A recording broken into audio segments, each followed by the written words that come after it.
When using a user-defined table,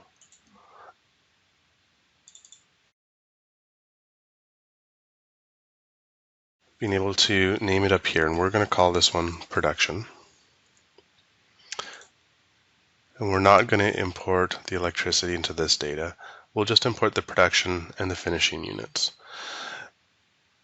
When you're using a user-defined table, after selecting the green check mark, a second dialog box will pop up to provide some details about the variables you are importing.